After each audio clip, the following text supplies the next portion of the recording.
Radio Prairie, le podcast qui vous parle d'herbe. Et bienvenue dans Radio Prairie, la seule radio qui vous parle d'herbe, de prairie et de pâturage. Nous vous proposons chaque semaine et tout au long de la saison de pâturage de passer un coup de fil à Luc Delaby et probablement quelques invités pour lui soumettre nos questions, nos réflexions sur le pâturage. Luc est ingénieur de recherche à l'INRAE de Saint-Gilles près de Rennes et à la ferme expérimentale du Pin. Il travaille depuis de nombreuses années sur le pâturage et accompagne le groupe Herbe Franche-Comté depuis 15 ans.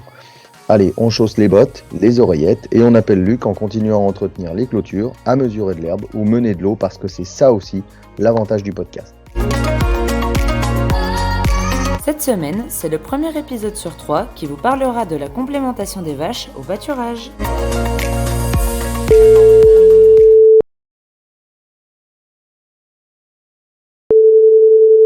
Bonjour Luc. Florian, bonjour. Est-ce que tout va bien chez vous ? Ouais, écoute, plutôt bien, oui, plutôt très bien même. Après les foins, quelques orages, donc franchement, on est plutôt bien. Je crois que vous êtes un petit peu arrosé, vous avez été un petit peu arrosé. Écoute, je viens de faire le point avec mes collègues en Normandie là. Sincèrement, il tombe de l'herbe pour juillet là. Ouais. C'est phénoménal là. On a cette pluie depuis à peu près 48 heures là. Sans orage violent finalement, ça nous a plutôt bien intéressé. Mais clairement, on va avoir. Là, on a de l'herbe pour juillet et ça, c'est plutôt rassurant. Parce que c'est bien à cette période de l'année que se posent toutes les interrogations sur est-ce que l'été sera chaud, quoi. C'est ça. On a aussi cette sensation, mais alors on croise les doigts que notre courbe de croissance est en train de s'allonger. On est en train de gagner un petit peu de. Donc on va prier et espérer que ça continue comme ça. Voilà. Bon, alors, on avait quand même un petit peu envie de se recentrer sur la partie animale, sur les animaux, même si on l'a fait un petit peu quand même pas mal là sur les quantités ingérées. On a parlé à un moment donné de valeur nutritive de l'herbe et tu nous as dit que c'était une ration complète, quoi, finalement, hein, riche et complète. Et du coup, allons au bout de la démarche. Moi, je me dis finalement, si cette ration-là, elle est complètement complète pour employer un terme à peu près français. Est-ce que finalement on a besoin de concentrer parce que on est peut-être en train de les gaspiller complètement, quoi, ces concentrés. On a peut-être pas tant besoin que ça de concentrer. Oui, tu as raison, c'est une question intéressante. Je rappellerai, Florian, on en a déjà parlé, je rappellerai déjà que l'herbe pâturée est quasiment le seul fourrage qui se suffit à lui-même. C'est effectivement une ration complète. Et il y a des vaches partout dans le monde qui ne mangent que de l'herbe et qui s'en portent très bien en produisant du lait. Une UF, 18% de protéines en moyenne. Exactement. On est vraiment dans la ration complète. Ceci dit, on a clairement évoqué aussi le fait que au pâturage, il était compliqué de mettre les vaches réellement à volonté et que en conséquence, les niveaux d'ingestion n'étaient pas toujours à la hauteur du potentiel. Tout simplement parce qu'il faut bien valoriser l'herbe qu'on leur offre, on exige des hauteurs sorties faibles, et du coup, il y a une espèce de compétition entre animaux, même si chacune, finalement, se partage un peu le gâteau au prorata de sa capacité d'ingestion. Donc oui, on a une ration complète, oui, la teneur en nutriments est très élevée, oui, l'herbe se suffit à elle-même, mais effectivement, il y a un certain nombre de vaches qui ne peuvent pas satisfaire l'intégralité de leurs besoins parce qu'elles ne mangent pas assez en regard de leur potentiel. Et c'est à ce moment-là qu'on peut envisager ta question, c'est-à-dire faut-il complémenter les vaches laitières au pâturage, faut-il leur apporter du concentré ? Pour mémoire, on a fait un certain nombre d'expérimentations sur Rennes, sur le Pin, mais aussi en Auvergne, il y a quelques années, où on a revisité cette question de la complémentation, interrogée notamment par des éleveurs qui voulaient être plus économes et qui se demandaient s'il y avait intérêt à en donner. Et on a très clairement montré que la réponse à l'apport d'1 kilo de concentré… C'est 2,2 kg de lait. Et non. Ça, c'est bien la croyance de chacun, mais malheureusement non. Sur le papier, tu as raison. C'est à peu près une UF. Comme c'est une UF, c'est 2,2 kg de lait. J'avais peur que tu fasses mentir mes profs de zootechnie. Donc. Non. C'est ce que l'on raconte et c'est ce que l'on voit lorsque l'on réalise le calcul.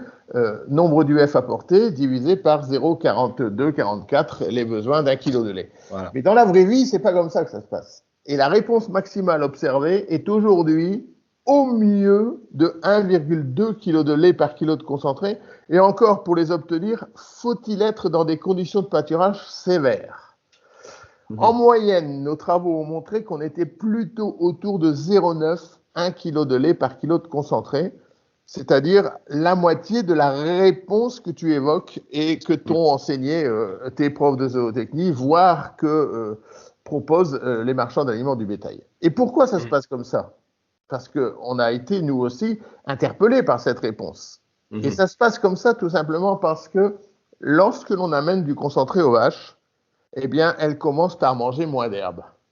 Ouais. C'est-à-dire qu'il y a le phénomène de substitution, bien connu avec les rations hivernales, mais qui s'exprime aussi au pâturage, à savoir que, pour 1 kg de concentré, on peut considérer, et on a montré, avec notamment Rémi Delagarde qui dispose de méthodes pour mesurer les quantités d'herbe ingérées au pâturage, eh bien, on a montré que l'apport d'1 kg de concentré induisait une réduction d'environ 0,4 kg de matière sèche d'herbe consommée. Ça veut dire que le plus une UF déconcentré se solde par un moins 0,4 UF en herbe et dont le bilan pour l'animal est de plus 0,6.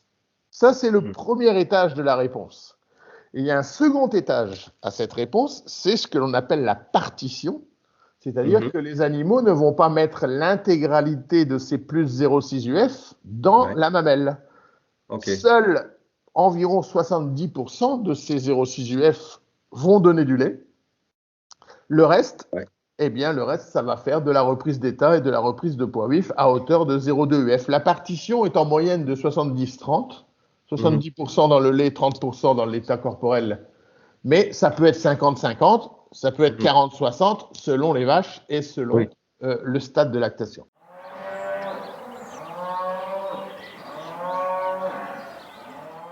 Mais les 0,2 UF, là, tu dis, ils vont plutôt TP, note d'état. Voilà, alors effectivement, plutôt reprise d'état corporel. On a clairement montré dans nos travaux que environ 1 kg de concentré permet aux animaux de reprendre environ 50 à 60 grammes de poids vif par jour lorsqu'on apporte 1 kg de concentré. Par contre, tu as raison, ce concentré va aussi modifier la composition du lait. Il est important de le savoir. Certes, ça augmente un peu la teneur en protéines du lait. Intéressant pour qui veut faire du fromage. Je pense notamment à nos collègues de Franche-Comté, voire nos producteurs de Saint-Nectaire en Auvergne. C'est en moyenne 0,20, 0,25 points de taux protéique par kilo de concentré. C'est-à-dire que l'apport de 4 kg de concentré va environ augmenter la teneur en protéines du lait de 1 point. 0,8 à 1 point. Par contre, et ça il faut le savoir aussi, le concentré fait baisser la teneur en matière grasse du lait. Alors j'allais te poser la question. Eh bien oui, c'est-à-dire qu'on perd entre 0,4 et 0,5 points de TB par kilo de concentré.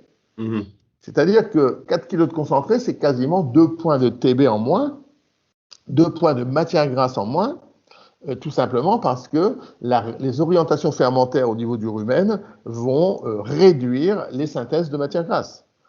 Donc, donner du concentré, c'est pas innocent, hein. Ça a de l'effet. Sur la production laitière, ça a un effet bien moins spectaculaire que ce que l'on voit sur le papier, pour les raisons que j'ai évoquées et que l'on a clairement démontrées dans nos travaux précédents. Et puis, ça modifie la composition du lait, favorablement pour les protéines, défavorablement pour la matière grasse, sans oublier la reprise de poids et d'état associée à cette partition des apports énergétiques supplémentaires associés au concentré. Mais ne jamais oublier la substitution, qui fait que l'animal mange moins d'herbe. Et qui est donc plus forte à l'herbe que sur des rations type foin, par exemple, ou que des rations hivernales, si je comprends. Elle sera un peu plus forte, elle sera d'autant plus forte qu'on aura pas mal d'herbe offerte. Mais ce qui est intéressant, je suis en train d'y penser en t'écoutant, c'est que cet apport de concentré, de fait, comme il incite la vache à manger moins d'herbe, va aussi pouvoir servir de régulateur de gestion du pâturage les jours où il faut économiser un peu d'herbe. Et je sais que mes collègues irlandais, qui sont toujours à flux tendu en matière de croissance de l'herbe et d'adéquation entre production d'herbe et consommation d'herbe, la fameuse offre et demande, Oui. Eh bien, il leur arrive parfois, pendant 10, 15 jours, d'apporter 3 à 4 kilos de concentré aux vaches, tout simplement pour gagner un peu d'herbe et donc gagner 1 ou 2 jours de pâturage, parce que parfois ils en sont là, hein, c'est vraiment des gens qui font de la broderie au pâturage, hein, et qui vont essayer d'économiser un peu d'herbe au cas où. Et comme ils ont très peu de stock fourragé, eh bien c'est le concentré qui va servir de tampon quelque part. Donc là, son rôle n'est pas de produire plus de lait, son rôle est tout simplement de gagner un peu de temps grâce à la substitution qui fait que les vaches vont manger moins d'herbe.